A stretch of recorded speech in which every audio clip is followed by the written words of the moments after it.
شفيع الورى سلام عليك يا نبي الهدى سلام عليك خاتم الأنبياء سلام عليك سيد الأسفياء سلام عليك. இறங்கக்கூடிய ஒரு நிகழ்விலே அல்லாஹ் நம்மை ஒன்று கூட்டியிருக்கிறான். இந்த அளவுக்கு அல்லாஹ்விடத்திலே சில நிகழ்வுகள் அல்லாஹ்விடத்திலே மிகப்பெரிய அந்தஸ்தை மன்னிப்பை நமக்கு பெற்று தரும் அன்பர்களே. ஹதீஸில் வருது, ஆச்சரியமாக இருக்கு அது போன்ற செய்திகள் எல்லாம் கேள்விப்படுகிற போது. கண்மணி நாயகம் முஹம்மது ரசூலுல்லாஹி ஸல்லல்லாஹு அலைஹி வஸல்லம் அவர்களிடத்திலே ஹாத்திப் இப்னு அபீ பல்தா ரலியல்லாஹு அன்ஹு அப்படிங்கிற ஒரு சஹாபியினுடைய அடிமை வருகை தந்தார். நான் இந்த செய்தியை சொல்றதுக்கு முன்னாடி அந்த ஹாத்திப் இப்னு அபீ பல்தா ரலியல்லாஹு அன்ஹு அவர்கள் குறித்த ஒரு சரித்திரத்தை உங்கள்கிட்ட சொன்னதான் இது உங்களுக்கு புரியும். முதல் செய்தி என்ன, சில நிகழ்வுகள் அவைகளிலே கலந்து கொள்வதினால் மட்டுமே அல்லாஹ் நம்மளை மன்னிச்சார்.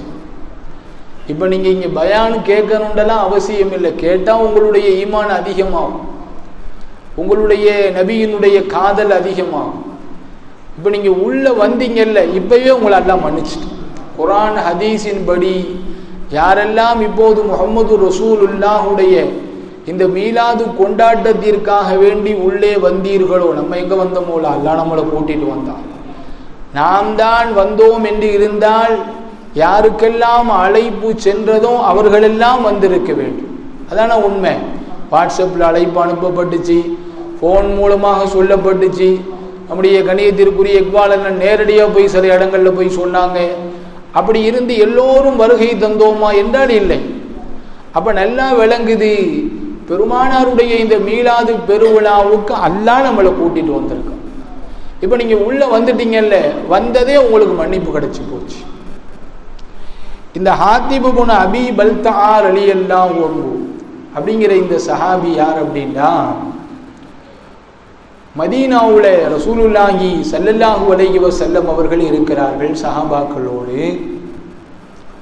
ஒரு நாள் திடீரென்று அலி ரலியல்லாஹு அன்ஹு சொல்றாங்க, ரசூலுல்லாஹ் என்னை அழைத்தார்கள், கூப்பிட்டு சொன்னாங்க, என்னையும் மிக்தாத் இப்னு அஸ்வத், ஜுபைர் இப்னு அவ்வாம் என்கிற 3 நபி தோழர், 3 பேருமே குதிரை வீரர்கள், எங்க 3 பேரையும் பெருமானார் கூப்பிட்டாங்க. கூப்பிட்டு சொன்னாங்க, நீங்க போங்க, ரவுலா ஹாஹ் என்கிற தோட்டத்திற்கு நீங்கள் செல்லுங்கள். அது எங்க இருக்கு அப்படின்னா, மதீனாவிலிருந்து மக்காவை நோக்கி செல்லுகிற வழியிலே இருக்கக்கூடிய ஒரு இடம். அது நபி சொல்றாங்க, அந்த இடத்துக்கு நீங்க போங்க. மோலா நபிக்கு எல்லாமே தெரியும். மோலா நபிக்கு எது தெரியாது என்ன? அல்லாஹ் குர்ஆன்ல ஒரு ஆயத்துல அல்லாஹ் பேசுவான். இந்த ஆயத்தை நம்ம ரொம்ப கவனமாக உற்று நோக்கினால் சாதாரண மனிதன் கூட புரிந்து கொள்வான், ரசூலுல்லாஹ்வுக்கு எல்லாமே தெரியும் அப்படிங்கிறது. என்ன ஆயத்து தெரியுமா? அல்லாஹ் சொல்லுவான், நீங்க நல்லா யோசிச்சாதான் உங்களுக்கு விளங்கும், சும்மா மேலோட்டமா கேட்டா விளங்காது. அல்லாஹ் சொல்றான் நபியை பார்த்து, வஅல்லமக்க நபியே, உங்களுக்கு நாம் கற்றுக் கொடுத்து விட்டோம், உங்களுக்கு நாம் கற்றுக் கொடுத்து விட்டோம். மாலம் தகும் தாலம், உங்களுக்கு எதுவெல்லாம் தெரியாதோ அவை அனைத்தையும் கற்றுக் கொடுத்து விட்டோம்.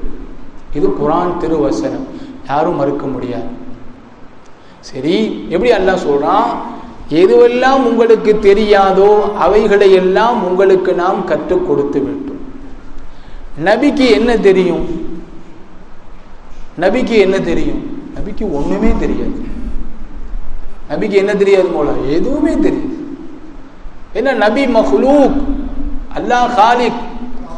மஹ்லூக்குடைய தன்மை என்ன? சிஃபாத்துல நாகிஸ், தன்மைகளில் குறை உடையவர்கள் தான் படைப்புகள்.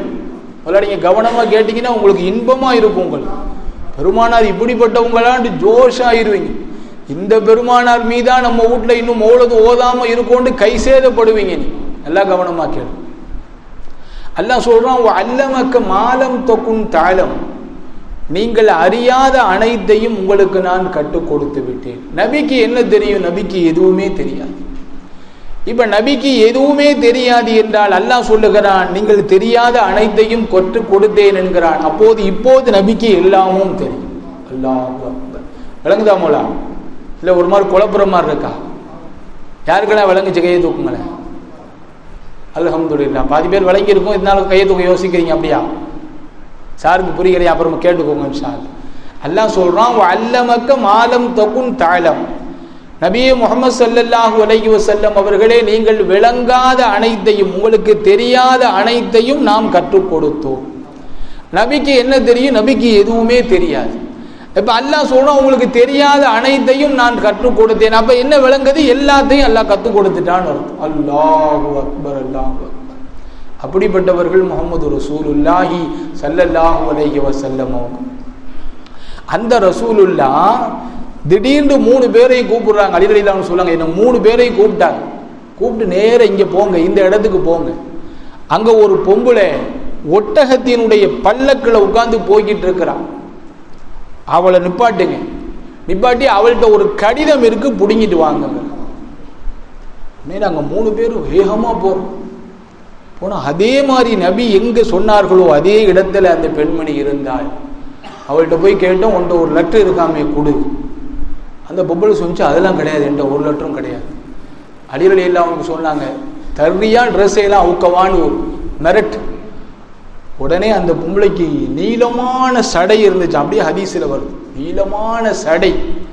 அந்த சடையை அவுக்குது. அவுத்தா அந்த சடைக்கு உள்ளே இருந்து ஒரு கடிதம் வெளியே வந்துச்சு. இந்த கடிதத்தை வாங்கிட்டாங்க அலி ரலியல்லாஹு அன்ஹு. அதை வாங்கி கொண்டு பெருமானார்ட்ட கொண்டு வந்து கொடுத்துட்டாங்க. அந்த கடிதம் யார் எழுதுனதுன்னா, மதீனாவில் இருக்கக்கூடிய ஒரு நபி தோழர், சஹாபி ரசூல் ஹாத்திப் இப்னு அபி பல்தஆ ரலியல்லாஹு. அவங்க மக்காவிலே இருக்கக்கூடிய இஸ்லாம் அல்லாதவர்களுக்கு பெருமானாருடைய போர் ரகசியம் குறித்து கடிதம் எழுதியிருக்காங்க. ரசூலுல்லாஹ் வாங்கி படிச்சு பார்த்துட்டாங்க. படிச்சு பார்த்துட்டு அவரை கூப்பிட்டாங்க, அந்த சஹாபி ரசூலை கூப்பிட்டாங்க. மாஹாதா யா அபி பல்தா, என்னம்மா இது, என்ன கடிதம் நீங்க எழுதியிருக்கிறீங்களே, நான் எங்க போருக்கு போறேன், என்ன செய்ய போறேன், எல்லா ரகசியங்களையும் அனுப்பிச்சிருக்கிறீங்கம்மா, என்ன செய்தி அப்படின்னு கேட்டாங்க. உடனே அவங்க சொன்னாங்க, யா ரசூலல்லாஹ், என் விஷயத்தில் நீங்கள் அவசரப்பட்டு விடாதீர்கள். நான் ஏன் எழுதுனேங்கிறத நான் விளக்கம் சொல்றேன், அதுக்கு பிறகு நீங்க முடிவெடுங்க நாயகமே என்று சொல்லிவிட்டு அந்த சஹாபி ரசூல் சொன்னாங்க, யா ரசூலல்லாஹ், மக்காவிலிருந்து எல்லோரும் நாடு துறந்து மதீனாவுக்கு வந்துட்டோம். அப்படியாக வந்த எல்லா முஹாஜிர்களுக்கும் ஒரு சில சொந்தக்காரவங்க மக்காவுல இருக்கிறாங்க. அதனால அந்த சொந்தங்கள் அவர்களுடைய பலகீனமான மற்ற சொந்தங்களுக்கு பாதுகாப்பாக இருப்பாங்க. ஆனா எனக்கு ஒரு சில பலகீனமான சொந்தங்கள் இருக்கிறார்கள், அவர்களுக்கு உதவி செய்ய யாருமே இல்லை. அதனால எனக்கு ஒரு நப்பாசை, ஏதாச்சும் இங்க உள்ள செய்திகளை சொன்னா அதன் காரணமாக அந்த மக்கத்து காப்பீர்கள் என்னுடைய அந்த சொந்தங்களுக்கு பாதுகாப்பு கொடுப்பாங்க அப்படிங்கிறத தவிர வேற எந்த கெட்ட எண்ணமும் எனக்கு இல்லை யா ரசூலல்லாஹ். இந்த தீனை விட்டும் சென்று விட வேண்டும் என்றோ அல்லது உங்களுக்கு எதிராக செயல்பட வேண்டும் என்றோ எந்த நோக்கமும் எனக்கு இல்லை நாயகமே அப்படின்னு ஹாத்திப் இப்னு அபி பல்தஆ ரலியல்லாஹு அன்ஹு சொன்னாங்க. பெருமானாருக்கு தான் எல்லாம் தெரியுமே, பெருமானாருக்கு எல்லாம் தெரியும். பேசுறது பொய்யா உண்மையா முஹம்மது ரசூலுல்லாஹ்வுக்கு தெரியும். அல்லாஹு அக்பர். ஸல்லல்லாஹு அலைஹி வஸல்லம் அவங்கள்ட்ட சில வழக்குகள் வரும். ஏன்னா அவதான நீதிபதி. அப்ப வழக்குகள்ல வாதி பிரதிவாதி 2 பேரையும் கூப்பிட்டு பெருமானார் விசாரிப்பாங்க. பெருமானாருக்கு தெரியும் இங்கேதான் உண்மை இருக்குன்னு தெரியும். ஆனா இவர் தன்னுடைய வாத திறமையின் காரணமாக தீர்ப்பை அவருக்கு சாதகமாக்கிடுவார். உடனே நபி ஒரு எச்சரிக்கை செஞ்சு அனுப்புவாங்க. ஏன்னா தீர்ப்பு வாதத்தை வச்சுதான் தீர்ப்பு வழங்க முடியும். தீர்ப்பு மறைமுகத்தை வச்சு வழங்க முடியாது. நஹ்னு நஹ்குமு பில் லவாஹிர், அதான் சட்டம். நபி தீர்ப்பு கொடுத்துருவாங்க. ஆனா தெரியும் இவருக்கானது அல்ல இந்த சொத்து, அது அவருடையது என்பது பெருமானாருக்கு தெரியும்.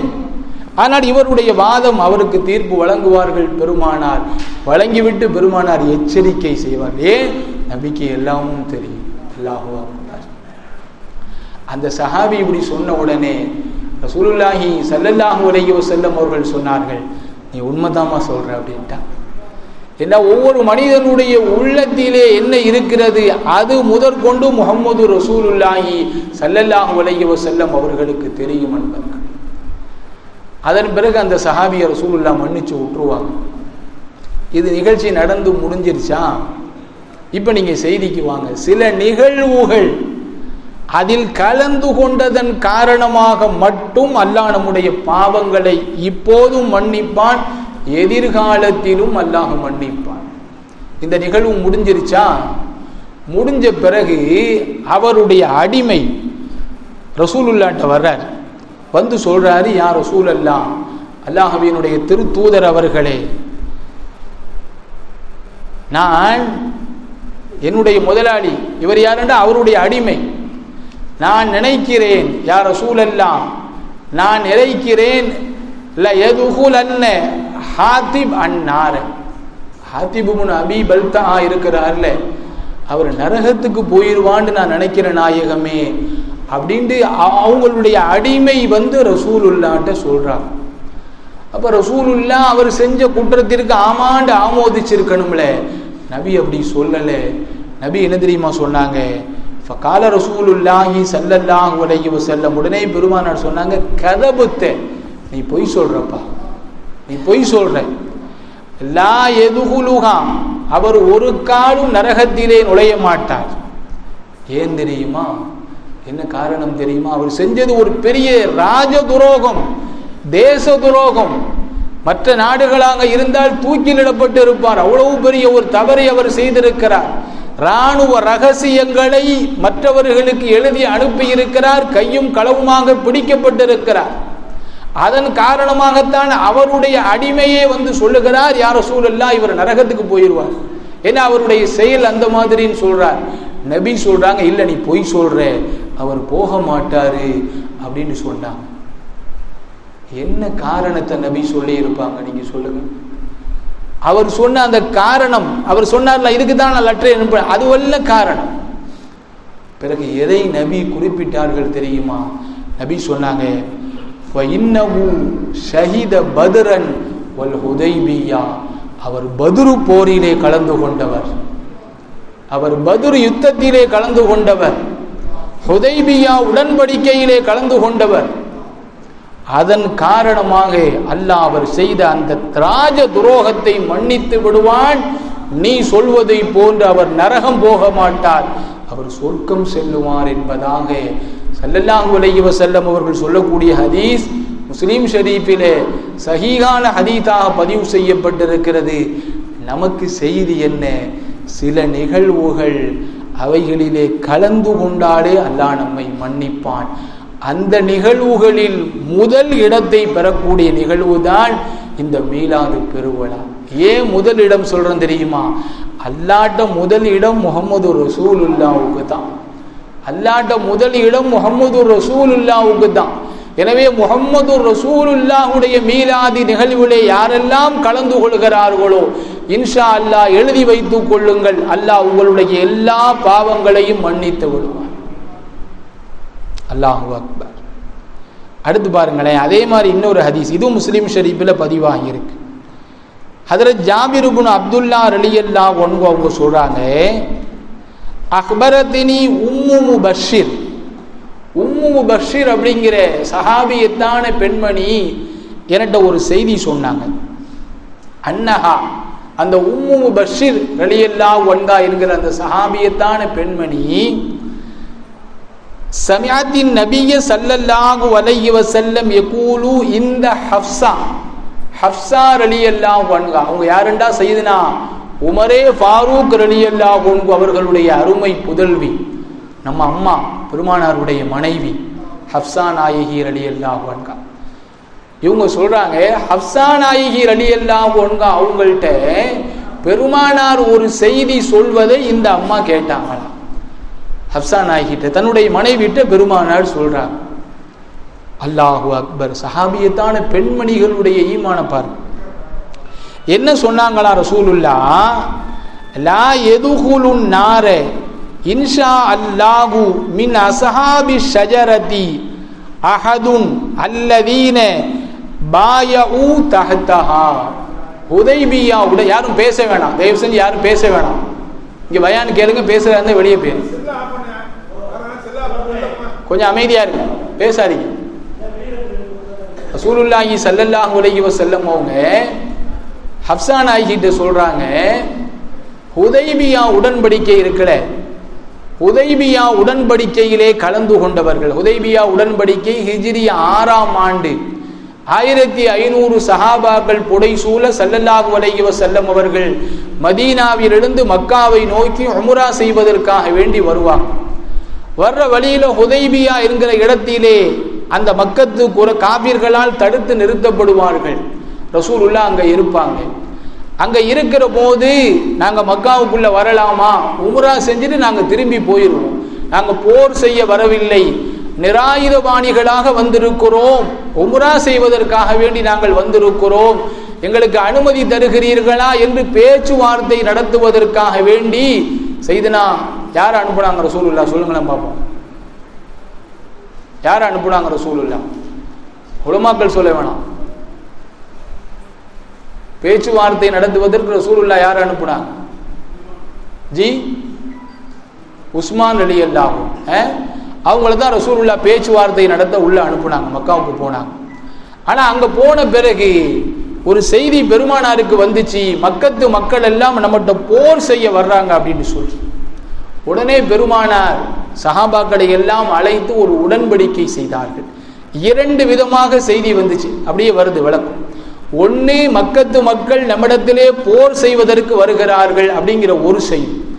இன்னொரு செய்தி, நம்முடைய தூதராக சென்ற உஸ்மான் ரலியல்லாஹு அன்ஹு அவர்களை கொலை செய்து விட்டார்கள் அப்படிங்கிற ஒரு செய்தி. உடனே பெருமானார் கோபமாயிட்டார். அப்படி மட்டும் நடந்திருக்குமையானால் இப்பவே நான் போருக்கு போவேன், நீங்கெல்லாம் ரெடியாண்டாங்க பெருமானார். அல்லாஹு அக்பர். இன்னைக்கு அந்த இடம் இருக்கு, ஹுதைபியா உடன்படிக்கை நடந்த இடம் இன்றளவும் பாதுகாக்கப்பட்டு இருக்குது. ஹஜ் உம்ராவுக்கு போன எல்லாரும் பார்த்திருப்பீங்க. இன்ஷா அல்லாஹ் மீண்டும் அல்லாஹ் அந்த இடத்துக்கு நம்மை அழைத்து செல்வானாக, குடும்பத்தோடு அல்லாஹ் அழைத்து செல்வானாக, ஆரோக்கியத்தோடு தக்வாவோடு அல்லாஹ் அழைத்து செல்வானாக. ஆமீன் சொல்லுங்களேன் எல்லாரும். சில நேரங்கள்ல ஆமீன் கபூல் ஆகிருமோல. நம்முடைய ஷேக் நாயகம் அல்லாமா ஆரிஃப் பில்லா ஃபைஜி ஷா நூரி கபுலா காட்டு மன்னார் குடியில ஒரு பள்ளிவாசல்ல ஜும்மா பயான் செஞ்சாங்க. அப்ப ஜும்மா பயான் செய்யும் போது சொன்னாங்க, யாரெல்லாம் அடுத்த ஆண்டு ஹஜ்ஜிக்கு போக ஆசைப்படுறீங்க அப்படின்னு கேட்டாங்க. அப்ப எல்லாரும் அமைதியா உட்கார்ந்துருக்கு. ஏன்னா அவங்களுக்கு விளங்கல, ஆமா இவங்க கேட்டு இவங்க சொல்லி என்னத்தாக போகுதுன்னு சொல்லி. ஒரு குறிப்பிட்ட சிலர்கள் நடந்த செய்தி, எல்லாருமே ஹயாத்தா இருக்காங்க. ஒரு குறிப்பிட்ட சிலர்கள் எழுந்து நான் போக ஆசைப்படுறேன், நான் போக ஆசைப்படுறேன், ஹஜ்ஜிக்கு போக ஆசைப்படுறேன். ஜும்மாவில் எவ்வளவு கூட்டம் இருக்கும், எந்த கூச்சமும் படாம எந்திரிச்சு சொன்னாங்களா. உடனே அவங்க சொன்னாங்களா, ஆமீன், அல்லாஹ் கபூல் ஆக்குவான், அடுத்த ஆண்டு நீங்கள் ஹஜ்ஜிக்கு போவீங்க. அங்க இருந்த சபையில இருந்தவங்க சொன்னாங்க, யாரெல்லாம் எழுந்து ஆமீன் வாங்கினாங்களோ, துவா வாங்கினாங்களோ, அவங்க பூரா அடுத்த வருஷம் ஹஜ்ஜிக்கு போயிட்டு அல்லாஹ் கபூல் ஆக்கிரும். அதனால தானே சொல்லுவாங்க, உங்க பிள்ளைகளை நீங்க சாபமிடாதீர்கள், அல்லாஹ் அதை விட்டும் அல்லாஹ் நம்மை பாதுகாப்பானா. உங்க பிள்ளை உங்களை கோபப்படுத்துவான், வருத்தப்படுத்துவான், உங்களை மரியாதை இல்லாம பேசுவான், ரொம்ப டென்ஷன் ஆக்குவான், கோபம் வரத்தான் செய்யும். அடக்கிக்கோங்க. ரசூலுல்லாஹ் சொல்லுவாங்க, உங்க பிள்ளைகளை சாபமிட்டு விடாதீர்கள். என்றால் எந்த நேரத்தில் துவா ஒப்புக்கொள்ளப்படும் என்று தெரியாது. துவா ஒப்புக்கொள்ளப்பட்டு விட்டால் அது அப்படியே நடந்துவிடும். பிறகு உங்க புள்ள கஷ்டப்பட்டா நீ தான் உட்கார்ந்து அழுவ, உன் பிள்ளைய விட நீ தான் துடிப்பே, அவங்க கூட கஷ்டப்பட மாட்டான், நீ தான் துடிப்பேண்டா, உன்னுடைய உள்ளம் அப்படி உன் புள்ள மேல. பெருமானார் சொல்லுவாங்க, யாரையும் சாபமிடாதீர்கள், திட்டாதீர்கள் என்பாங்க. ஆனா நம்மளையும் மீறி அந்த மாதிரி சில நேரத்தில் நம்ம பேசத்தான் செஞ்சோம். நான் கூட பேசிடுவேன், என் பிள்ளைய பேசி அடுத்த வினாடி தனியா ரூமுக்குள்ள போய் அல்லாட்ட கையேந்திடுவ, ரப்பே கோவத்துல பேசிட்டு அல்லா என் பிள்ளைய நீ மன்னிச்சிடல்லா, பேசின பேச்ச ஒன்னு பேச்ச கூட நீ கபூல் செஞ்சிடாத அல்லா, உன் மேல சத்தியம் விட்டு கேட்கிற அல்லான்னு அல்லாட்ட துவா செஞ்சுட்டு பயமா போயிரு எனக்கு. அல்லாஹ் நண்பர்களே, அப்போ இப்ப செய்திக்கு வாங்க. அந்த ஹுதைபியா உடன்படிக்கை 2 செய்தி வந்துச்சு. ஒன்னு உஸ்மான் ரலியல்லாஹு அவங்க கொல்லப்பட்டுட்டாங்க, அல்லது அவர்கள் நம்மோடு போர் செய்ய வருகிறார்கள்ங்கிற செய்தி. உடனே பெருமானார், அப்படி உண்மையாக இருந்தால் நான் போர் செய்ய போறேன், நீங்க எல்லாம் வரீங்களான்னு கேட்டான்.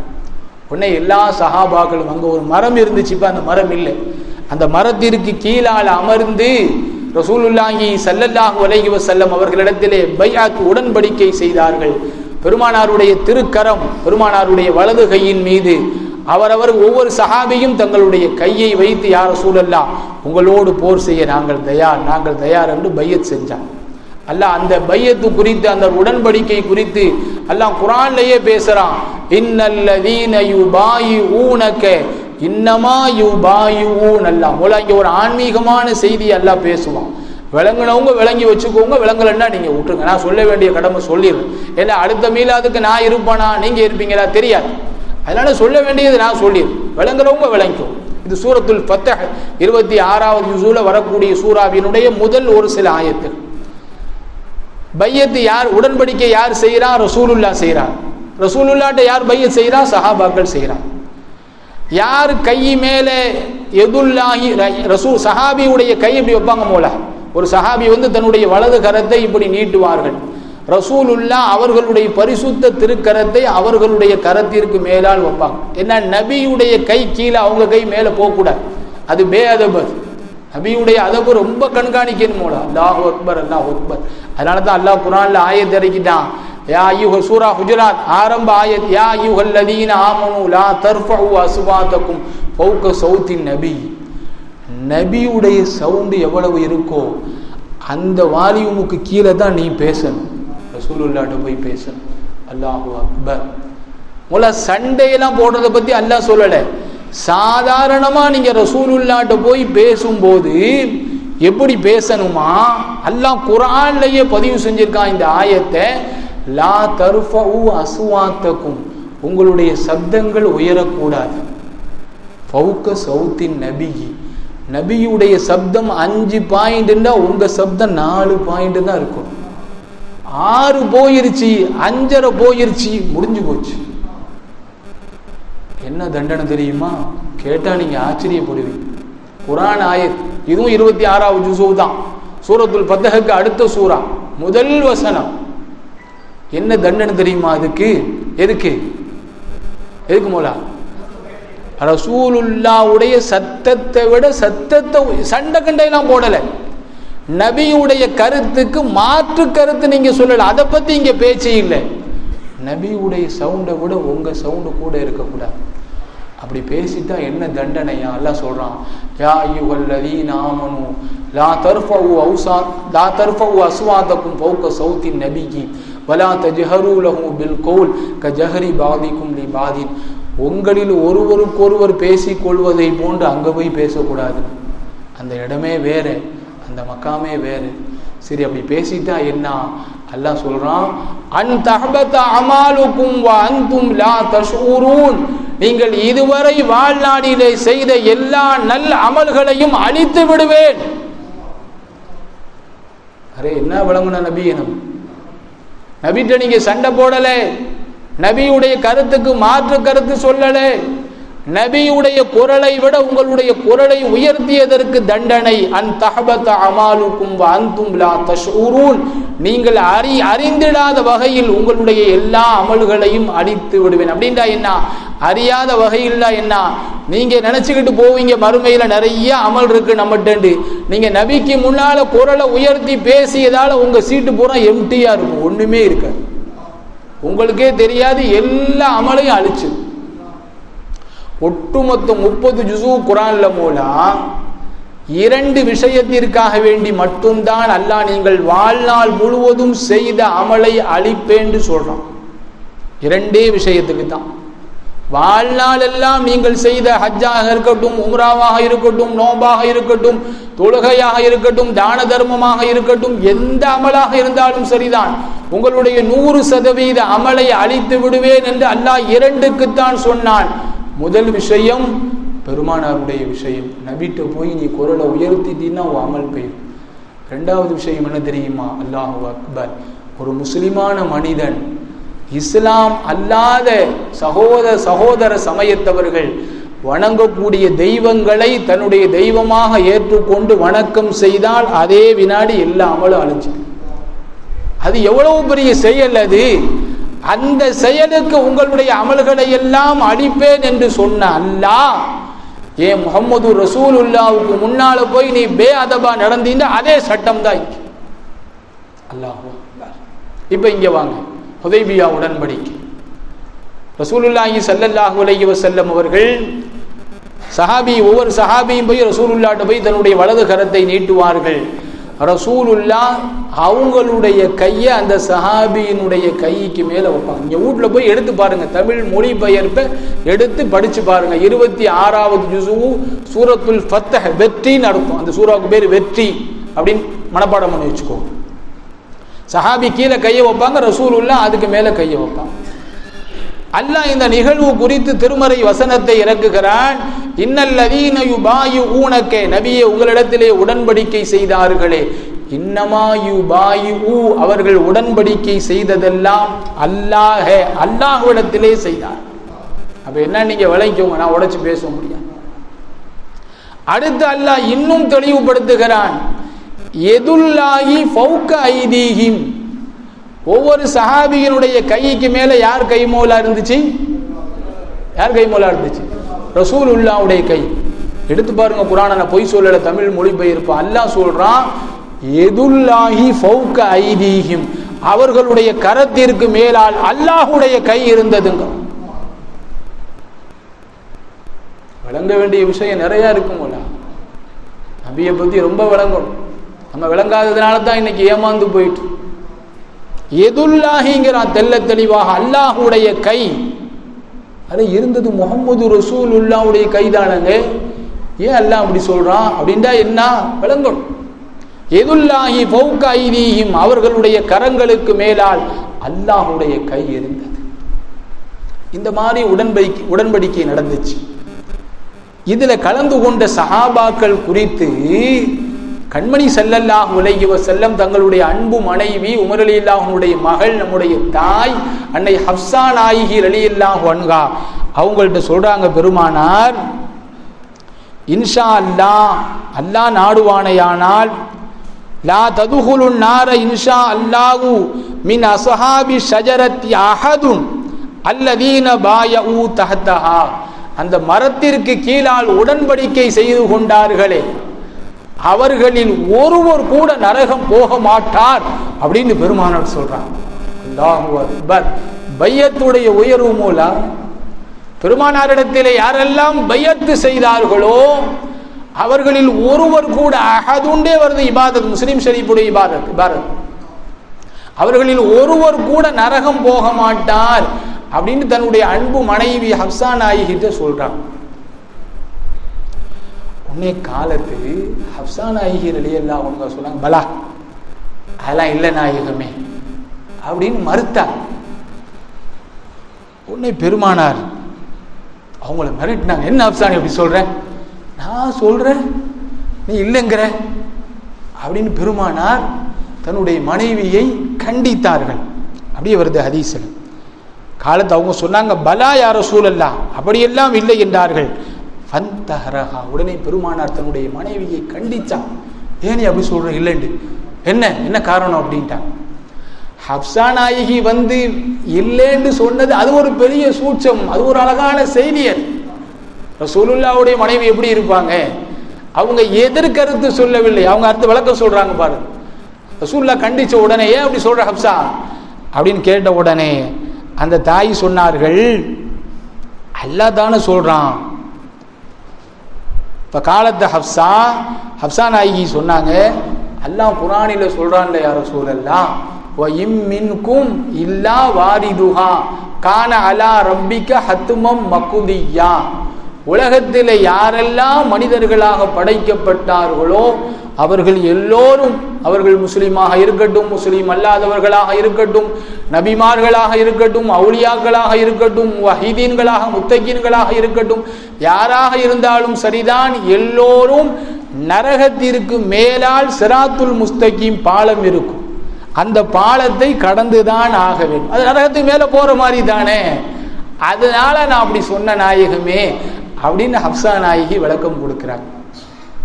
உடனே பெருமானார் சொன்னாங்க, ஹப்ஸா அடுத்த ஆயத்தை நீங்க பார்க்கலையாமா? அதுல அல்லாஹ் சொல்லிட்டானே, தும்மனு நஜ்ஜில்லதி நத்தகவ் தக்வாதாரிகளை, இரையச்சமுடையவர்களை அல்லாஹ் அந்த நரகத்திலிருந்து வேகமாக கொண்டு சென்று காப்பாற்றி விடுவான். அநியாயக்காரர்கள், அக்கிரமக்காரர்கள் தான் அந்த பாலத்தை கடக்க முடியாமல் மண்டியிட்ட நிலையிலேயே அவர்கள் உள்ளே விழுந்து விடுவார்கள், தரிபடுவார்கள். ஆனால் முத்தகீன்களை அல்லாஹ் நரகத்தை விட்டும் காப்பாற்றி விடுவான் என்கிற ஆயத்தை நீங்க பார்க்கலையாமா ஹப்ஸா என்று ஸல்லல்லாஹு அலைஹி வஸல்லம் அவர்கள் சொன்னார்கள். நண்பர்களே, ஆக இந்த செய்தியிலே நமக்கு என்ன செய்தி? பெருமானார் சொல்றாங்க, அந்த பைஅத்துடைய நிகழ்வில் பெருமானாருடைய திருக்கரத்திலே தங்களுடைய கரத்தை வைத்து யாரெல்லாம் பையத்து செய்தார்களோ, அந்த நிகழ்விலே யாரெல்லாம் கலந்து கொண்டார்களோ அவர்களில் ஒருவர் கூட நரகம் நுழையவே மாட்டார்கள் என்று பெருமானார் சொல்லுகிறார்கள். மீலாது விழாவில் கலந்த நம்மளை அல்லாஹ் விட்டுருவானா? இது ஒரு முஹம்மது ரசூலுல்லாஹ்வுடைய பையத்தானே இது. இதுல கலந்த நம்மளை அல்லாஹ் மன்னிக்காம விட்டுருவானா? கட்டாயம் விட மாட்டான். இன்ஷா அல்லாஹ், இன்ஷா அல்லாஹ். ஏன் அகீதாதான், ஏன் நம்பிக்கையாதான்? நீங்களும் அந்த நம்பிக்கையை கொண்டு வாங்க. அல்லாஹ் நம்பிக்கை என்ன? அல்லாஹ்வுடைய சுன்னத் அதான் மூலம். நான் உங்கள்ட்ட பல ஜும்மாவில் சொல்லியிருக்கேன். அல்லாஹ் சொல்றான், ஹதீஸே குதுசி சஹீஹான ஹதீஸ், இந்த லன்னி அபுதீபி, என் அடிமை என்னை எப்படி நினைக்கிறானோ அந்த மாதிரி நான் ஹதீஸ்ல வருது மோலா. தபரானில் அந்த ஹதீஸ் பதிவாக இருக்கு. ஒரு மனுஷன் நாளை மறுமை நாளையில் அல்லாஹ்ட்ட வருவானா, பாவம் செஞ்ச மனுஷன் அல்லாஹ்வுக்கு முன்னால வந்து நிற்பான். அல்லாஹ் சொல்லுவானா, நீ நரகத்துக்கு போ அப்படிமானா. அவனுடைய பாவங்கள் அதிகமாக இருந்ததன் காரணமாக அல்லாஹ் அவனை போய் சொல்லுவானா, நீ நரகத்துக்கு போ அப்படின்னு நிற்பானா அமைதியா. அல்லாஹ் கேட்பானா, நான் எதுவும் உனக்கு துல்மு செஞ்சுட்டேனாப்பா, நான் தப்பா தீர்ப்பு செஞ்சுட்டேனா, ஏன் யோசிக்கிறே, ஏன் நிற்கிறே, என்ன காரணம்? அவன் சொல்லுவானா, இல்லை அல்லா அதெல்லாம் இல்லை. பிறகு என்னப்பா, ஏன் என்னன்னு அல்லாஹ் கேட்பானா. அப்போ அவன் சொல்லுவானா, ரப்பே உன்னை நான் இப்படி யோசிக்கல அல்லா, ஒன்று நான் இப்படி யோசிக்கல அல்லா, வேற எப்படி யோசிச்சமா? நான் பாவிதான் அல்ல, என்போன்ற பாவம் செஞ்ச பாவி யாரும் இல்லை. ஆனால் என் நம்பிக்கை பூரா எப்படி தெரியுமா இருந்துச்சு? நீ கருணையாளனாமே, நீ அடியார்கள் மீது 70 தாயை கூட பாசம் வச்சிருக்கியாமே, நீ அடியார்களுடைய பாவத்தை கண்டு காணாம மன்னிச்சு இறக்கப்பட்டு சொர்க்கத்துக்கு அனுப்பிடுவியாமே. அப்படித்தான் ரப்பே உன்னை நான் யோசிச்சு வச்சேன், அப்படித்தான் ரப்பே உன்னை நான் விளங்கி வச்சிருந்தேன். ஆனால் அதுக்கு நீ மாற்றமா நீ சொல்றியா அல்லா, அதனால தான் அப்படியே எனக்கு தேய்ச்சி போய் நிற்கிறா அல்லா அப்படின்னு அல்லாட்ட சொல்லுவானா. ஒன்று நபி சொன்னாங்க, அல்லாஹ் சொல்லுவானா, அப்படியா, அப்படி என்னை நினைச்சு வச்சு, ஆமா ரப்பே அந்த மாதிரி தான் என் அண்ணா அல்லா. உன்னை அல்லாஹ் சொல்லுவானா, உன் எண்ணத்தின்படி நான் மாறிக்கொள்கிறேன், உன்னை மன்னிச்சுட்டு நீ சொர்க்கத்துக்கு போன்றுவான். நண்பர்களே, பெருமானார் சொன்னாங்க, அல்லாஹ் சொல்லிட்டு, அடிமையே நீ என்னை எப்படி நினைக்கிறியோ அந்த மாதிரி நான் வர்றோமா அப்படின்னு அல்லாஹ் சொல்லிட்டு, அடுத்து அல்லாஹ் நமக்கெல்லாம் ஒரு வாய்ப்பு கொடுப்பான், ஒரு சாய்ஸ் அல்லாஹ் கொடுப்பான். அடிமையே என் விஷயத்துல உனக்கு எப்படி நினைக்கணும்னு தோணுதோ அந்த மாதிரி நினைச்சுக்கப்பா. இப்படி அப்படி நினைலாம் நான் சொல்ல மாட்டேன், என்னை எப்படி நினைக்கணும்னு உனக்கு தோணுதோ அந்த மாதிரி நினைச்சுக்க. அல்லாஹ் என்னை மன்னிச்சிருவான்னு நினைச்சா அல்லாஹ் நம்மளை மன்னிச்சிருவான். நடந்துச்சு பாருங்க ஹதீஸ்ல, அவர் அப்படி நினைச்சேங்கிறாரு, அல்லாஹ் மன்னிச்சு அவரை சொர்க்கத்துக்கு அனுப்பிச்சிட்டோம். அல்லாஹ். அதே போலவே தான் இந்த பையத்தூர் ரில்வான், இந்த ஹுதைபியா உடன்படிக்கையிலே கலந்து கொண்டவர்களில் யாரும் நரகம் போக மாட்டார்கள் என்று ஸல்லல்லாஹு அலைஹி வஸல்லம் அவர்கள் சொன்னார்கள். அதே பெருமானாரை புகழக்கூடிய சபைகள் உலகத்திலே எங்கெல்லாம் நடக்கிறதோ அவைகள் மௌலிது மஜ்லிஸ்களாக இருக்கட்டும், மீலாது மஜ்லிஸ்களாக இருக்கட்டும், அதிலே கலந்து கொண்ட நம்மையும் அல்லாஹ் கட்டாயம் வல்லாஹி அல்லாஹ் மன்னிப்பான் மன்னிப்பான் மன்னிப்பான். அருமையானவர்களே, அப்துல்லாஹ் இப்னு உமர் ரலியல்லாஹு அன்ஹுமா இவங்க ஆஷிகே ரசூல், பெருமானாருடைய ஒரு பைத்தியம் என்று சொல்லணும். அவங்களை காதலர் என்று சொல்வதை விட பைத்தியம் என்று சொல்லணும். உமர் ரலியல்லாஹுடைய மகன் அப்துல்லாஹ் இப்னு உமர் ரலியல்லாஹு அன்ஹுமா. அல்லாஹ் அக்பர். அவங்க அறிவிக்கக்கூடிய ஒரு ஹதீஸ் முஸ்லிம் ஷரீஃபில் பதிவாகி இருக்கு. அது ஒரு நீண்ட ஹதீஸ். அந்த ஹதீஸினுடைய முதல் பகுதி எனக்கு ரொம்ப மகிழ்ச்சியை தந்துச்சு. அவங்க சொல்றாங்க, அப்துல்லாஹ் இப்னு உமர் ரலியல்லாஹு அன்ஹு கால சமிஅது உமர் இப்னுல் கத்தாப் ரலியல்லாஹு அன்ஹு அலா மிம்பரி ரசூலில்லாஹி ஸல்லல்லாஹு அலைஹி வஸல்லம். எப்படி குறிப்பிடுகிறார்கள் பாருங்க. அவங்களுடைய அத்தா உமர் ரலியல்லாஹு அன்ஹு அவர்கள் ஒரு ஹதீஸ் சொல்றாங்க. உமர் ரலியல்லாஹு அன்ஹு அவர்கள் ஒரு ஹதீஸ் சொன்னார்கள் அப்படின்னு சொன்னாலே போதும். ஆனா அப்படி சொல்லல அந்த பெருமகனார். பிறகு எப்படி சொல்றாங்க? சமயத்து நான் கேட்டேன், உமர் இப்னுல் கத்தாப் ரலியல்லாஹு அன்ஹு அவர்கள் சொல்ல கேட்டேன். எங்க இருந்து தெரியுமா அவங்க சொன்னாங்க? அலா மிம்பரி ரசூலில்லாஹி ஸல்லல்லாஹு அலைஹி வஸல்லம், அல்லாஹ்வுடைய திருத்தூதர் முஹம்மதுன் ஸல்லல்லாஹு அலைஹி வஸல்லம் அவர்கள் எந்த மிம்பர் மேடையிலே ஏறி குத்பா கொடுத்தார்களோ அந்த மிம்பரிலே இருந்து கொண்டு எங்க அத்தா சொல்ல நான் கேட்டேன். அல்லாஹு அக்பர். அப்ப சில இடங்களுக்கு என்று ஒரு முக்கியத்துவம் இருக்கிறது. எல்லா மிம்பரும் முஹம்மது ரசூலுல்லாஹுடைய மிம்பர் அல்ல. அதனால தான் அவர்கள் குறிப்பிடுகிறார்கள், சஹாபி ரசூலுடைய மிம்பரிலே இருந்து கொண்டு என்னுடைய தந்தை இந்த ஹதீஸை சொல்ல நான் கேட்டேன். அப்ப நமக்கு பாடம் என்ன? பெருமானாருடைய இடங்களும் கூட அவைகள் முக்கியத்துவம் பெறுகிறது. அல்லாஹு அக்பர். ஷாஃபி இமாம் இப்னு கதீர் ரஹ்மத்துல்லாஹி தஆலா அலைஹி அவர்கள் தங்களுடைய அல் பிதாயா வன் நிஹாயா அப்படிங்கிற கிதாபில் இந்த செய்தியை பதிவு செஞ்சிருக்காங்க. இமாம் ஷாஃபி ரஹ்மத்துல்லாஹி தஆலா அலைஹி அவங்க ஒரு நாள் சொன்னாங்க, அல்லாஹ் ரப்புல் ஆலமீன் முஹம்மது ரசூலுல்லாஹி ஸல்லல்லாஹு அலைஹி வஸல்லம் அவர்களுக்கு கொடுத்த அற்புதங்களை போன்று பெருமானார் உலகத்தில் ஆச்சரியம் நடத்தினார்கள் அல்லவா? பெருமானாருக்கு அல்லாஹ் கொடுத்த அற்புதங்களை போன்று வேறு யாருக்கும் அல்லாஹ் கொடுக்கவே இல்லை என்று இமாம் ஷாஃபி ரஹிமஹுல்லாஹ் பேசுறார். உடனே அந்த சபையில இருந்த முஹம்மது பின் சிவார் என்று நினைக்கிறேன், பேரை நான் மறக்கிறேன், அவங்களாகத்தான் இருக்க வேண்டும். முஹம்மது பின் சிவார், அம்ரு பின் சிவார், முஹம்மது பின் சிவார் இல்ல போல. அப்ப காலலகு அம்ரு பின் சிவார், அம்ரு பின் சிவார் என்பவர்கள் உடனே ஷாஃபி இமாம்கிட்ட சொன்னாங்க, என்ன நீங்க இப்படி சொல்றீங்க? முஹம்மது ரசூலுல்லாஹ்வுக்கு கொடுத்த அற்புதங்களை போன்று அல்லாஹ் உலகத்தில் எந்த நபிமார்களுக்கும் ரசூல்மார்களுக்கும் கொடுக்கவில்லை என்று சொல்லுகிறீர்களே, அது சரியில்லை அப்படின்ட்டாங்க. அப்ப கேட்டாங்க, ஏன் சரியில்லை, என்ன காரணம்? அப்ப அம்ரு பின் சிவார் சொன்னாங்க, உஅதிய ஈசா இஹ்யா அல் மௌத்தா, ஈசா நபி இருக்காங்கல்ல, அவர்களுக்கு அல்லாஹ் மரணித்தவர்களை உயிர்ப்பிக்கக்கூடிய அற்புதத்தை கொடுத்திருந்தார். முஹம்மது ரசூலுல்லாஹ்வுக்கு அது கொடுத்த மாதிரி தெரியலையே. நீங்க என்ன முஹம்மது ரசூலுல்லாஹ்வுக்கு கொடுத்த அற்புதத்தை போன்று அல்லாஹ் எந்த நபிக்கும் கொடுக்கவில்லை என்று சொல்லுகிறீர்களே என்று சொன்ன உடனே இமாம் ஷாஃபி ரஹ்மத்துல்லாஹி தஆலா அலைஹி அவர்கள் குரலை உயர்த்தி சொன்னார்கள், அதுவல்ல அற்புதம், நான் சொன்னதுதான் சரி, அந்த செய்தி எனக்கும் தெரியும். ஈசா அலைஹிஸ்ஸலாம் அவர்கள் மரணித்தவர்களை உயிர்ப்பிப்பார்கள் என்கிற செய்தி எனக்கும் தெரியும். ஆனால் அதுவல்ல அற்புதம், அதையும் தாண்டி என்னுடைய பெருமானாருக்கு அல்லாஹ் கொடுத்ததுதான் அற்புதம். அது என்ன தெரியுமா? புகாரி ஷரீஃபினுடைய ஹதீஸ், கண்மணி நாயகம் முஹம்மது ரசூலுல்லாஹி ஸல்லல்லாஹு அலைஹி வஸல்லம் அவர்கள் ஆரம்ப காலத்துல இந்த மாதிரி மிம்பர் கிடையாது பெருமானாருக்கு.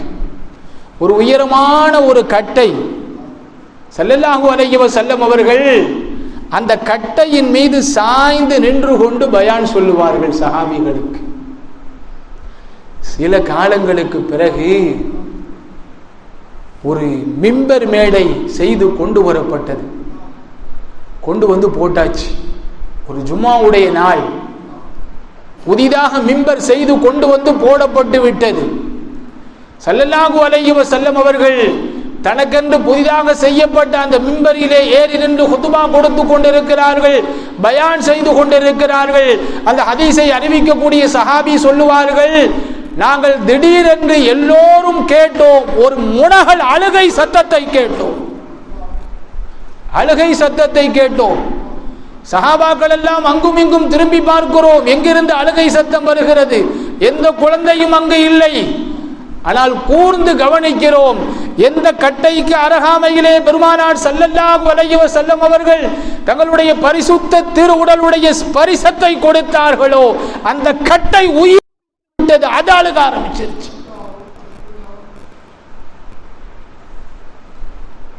பெருமானார் குத்பாவை நிறுத்திட்டாங்க. நிறுத்தி கீழே இறங்கி வந்தாங்க.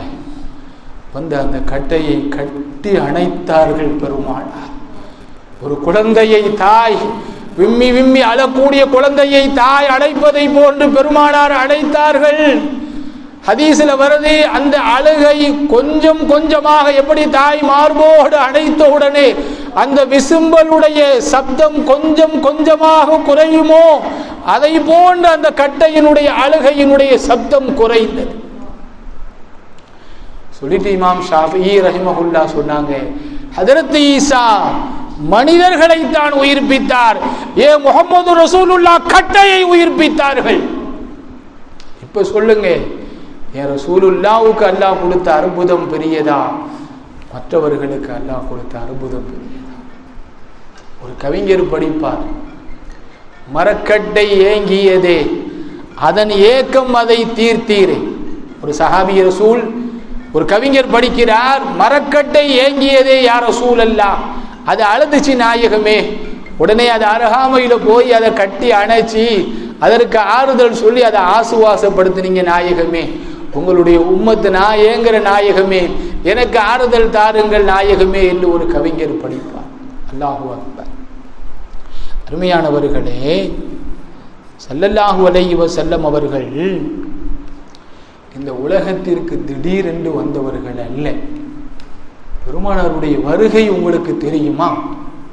பெருமானார் எப்படி வந்தார்கள் என்று தெரியுமா? ஆச்சரியம் ஆச்சரியம். அல்லாஹு அக்பர். சூரத்து ஸஃப் 28வது ஜுஸு. உலகத்தில் அல்லாஹ் 1,24,000 நபிமார்களை அனுப்பினார். அவர்கள் ஒவ்வொருவருடைய வருகையினுடைய நோக்கமும், முதல் நோக்கம் என்ன தெரியுமா? என்ன நோக்கம் சொல்லுங்க? 1,24,000 நபிமார்களை அல்லாஹ் இந்த உலகத்திற்கு அனுப்பினான். எல்லா நபிமார்களும் வந்து தங்களுடைய உம்மத்தார்களுக்கு அவர்கள் சொன்ன முதல் செய்தி என்ன சொல்லுங்க பாப்போம். ஜி, முஹம்மது ரசூலுல்லாஹ் வருகிறார்கள், அதை அறிவிப்பு செய்யத்தான் நாங்கள் வந்திருக்கோம். எல்லா நபிமார்களுக்கும் அதான் வேணும். அல்லாஹ் குர்ஆன்ல பதிவு செய்யறான். இது கதைகள் அல்ல, குர்ஆன் ஹதீஸ், சஹீஹான ஹதீஸ்களை நான் பேசுகிறேன். அல்லாஹ் பேச வைக்கிறான், ஊமை எங்க பேச. ஹஜ்ரத் ஈசா அலைஹிஸ்ஸலாம் அவர்கள் 28வது ஜுஸு சூரத்து ஸஃப், ஸப்பஹ லில்லாஹி மா ஃபி ஸமாவாத்தி என்று துவங்கக்கூடிய சூரா. அதுல சொல்றாங்க, வஇத் கால ஈஸா இப்னு மரியம யா பனி இஸ்ராயீல இன்னி ரசூலுல்லாஹி இலைக்கும். ஹஜ்ரத் ஈசா அலைஹிஸ்ஸலாம் அவர்கள் தங்களுடைய நஸ்ரானிகள் கிறிஸ்தவர்களை பார்த்து சொன்னார்கள், இன்னி ரசூலுல்லாஹி இலைக்கும், நான் உங்கள் பக்கம் ரசூலாக அனுப்பப்பட்டிருக்கிறேன். முஸத்திகல் லிமா பைன யதைய மினத் தௌராத், எனக்கு முன்னால் வாழ்ந்து மறைந்து விட்டு ஹஜ்ரத் மூசா அலைஹிஸ்ஸலாம் அவர்களுக்கு கொடுக்கப்பட்ட தௌராத் வேதம் அது உண்மை என்று உண்மைப்படுத்துவதற்காக வேண்டி, وَمُبَشِّرًا بِرَسُولٍ يَأْتِي مِنْ بَعْدِهِ اسْمُهُ أَحْمَدُ, எனக்கு பின்னால் அஹ்மத் என்ற பெயரை பெற்ற நம்ம ரசூலுல்லாஹ்வுக்கு 2 பேர், ஒன்னு முஹம்மத், இன்னொன்னு அஹ்மத். முஹம்மதுன்னு பேர் வைக்கணுமோல. ஒரு கவிஞர் படிச்சார், ஒரு ஆலிம் கவிஞர், முஹம்மது என்னும் பெயரை சூட்ட மோகம் கொண்டு உலகம் அலையும் அப்படின்னு படிச்சார். என்ன பேர் வச்சுக்கோங்க மோலா, முன்னால முஹம்மதுன்னு சேர்த்துக்கோங்க. நீங்க எந்த பேர் வேண்டாலும் வைங்க, சந்தோஷமா வைங்க. அல்லாஹ் அவங்க பிள்ளைகளை ஆபாதா வாழ வைப்பான், அல்லாஹ் கண்குளிர்ச்சியா அல்லாஹ் வாழ வைப்பான். ஆனா நீங்க செய்ய வேண்டிய வேலை என்ன தெரியுமா? முஹம்மத் முதல்ல சேர்த்துக்கோங்க. தப்ரானில ஒரு ஹதீஸ் பார்த்தேன், அது ரொம்ப சரியான ஹதீஸ் என்று சொல்ல முடியாது. ஆனால் ரொம்ப சரியான ஹதீஸுகள் எதற்கு தெரியுமா தேவை? வணக்கத்திற்குத்தான் அந்த மாதிரி ஹதீஸை நம்ம தேடணும் போல. சட்டங்கள் நிறைவேற்றுவதற்குத்தான் அந்த ஹதீஸினுடைய தரம் குறித்து ரொம்ப உள்ள போய் பார்த்து நம்ம செயல்படுத்தணும்.